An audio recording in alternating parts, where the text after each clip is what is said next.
एक टॉपिक है आपके पास अल्टरनेटिंग करंट में, जिसमें कहा जाता है कि अगर किसी कैपेसिटर को किसी एसी सोर्स के साथ जोड़ा जाए तो ये पता करो कि इस कैपेसिटर के थ्रू जो करंट फ्लो कर रही है आई और जो अप्लाइड वोल्टेज है वी, इसके बीच का फेज डिफरेंस कितना होगा, और ये प्रूव करो कि करंट जो है वोल्टेज से π/2 एंगल मतलब 90 डिग्री आगे चलती है। करंट लीड करती है, वोल्टेज लैग करता है।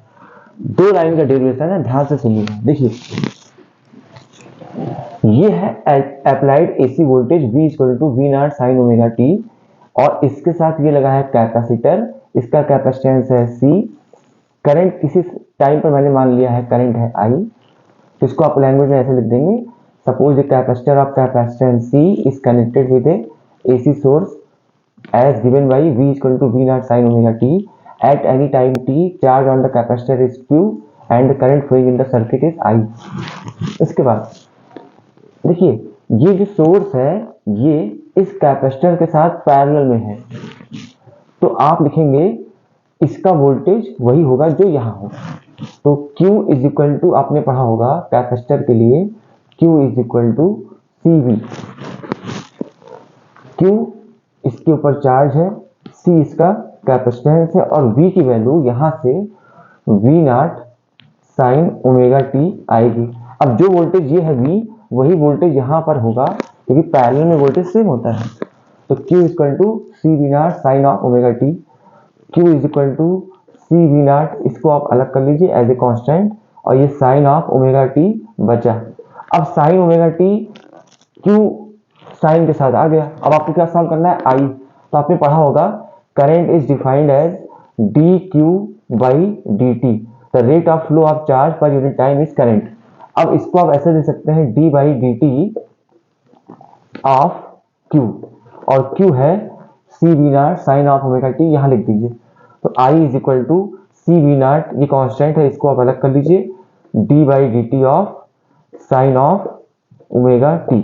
अब आप अच्छे से जानना है कि साइन ओमेगा टी का डिफरेंशिएशन क्या होता है, तो आप वो लिख लीजिए I = CV0, sine omega T का डिफरेंशिएशन होता है cos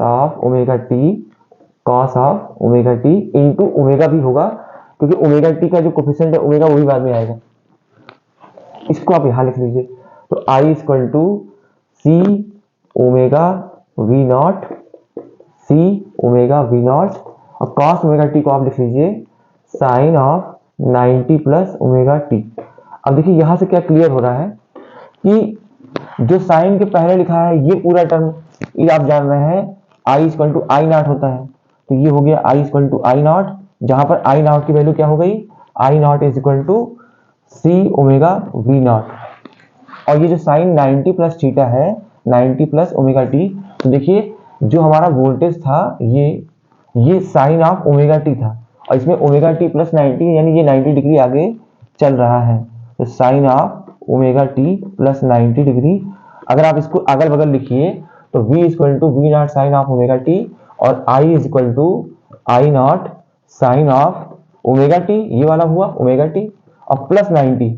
इसका मतलब जो करंट चलेगी वो वोल्टेज के फेज से ओमेगा टी से 90 डिग्री आगे चलेगी। तो इससे ये प्रूव होता है कि प्योर कैपेसिटिव सर्किट में करंट हमेशा वोल्टेज से 90 डिग्री आगे चलेगी। तो अगर आप ध्यान से देखिए, हम लोग करंट को हमेशा इधर बनाते हैं, तो जो इसका वोल्टेज होगा VC वो 90 डिग्री पीछे होगा। अब आप इसको ऐसे बोल लीजिए करंट से वोल्टेज 90 डिग्री पीछे है, ये आप ऐसे बोल लीजिए करंट वोल्टेज से 90 डिग्री आगे है। बात एक ही है। एक और चीज यहाँ देख लीजिए, I = होता है V/R, I = V/R, तो I0 = V0/R, और ये लिखा क्या है I0 = C ओमेगा V0। तो ये जो टर्म है ये 1/R है, यानी अगर इसमें इसके रेजिस्टेंस को XC बोलूं तो 1/XC = C ओमेगा, तो यहाँ से XC = आएगा 1/ओमेगा C। इसको इस कैपेसिटर का कैपेसिटिव रिएक्टेंस बोलते हैं।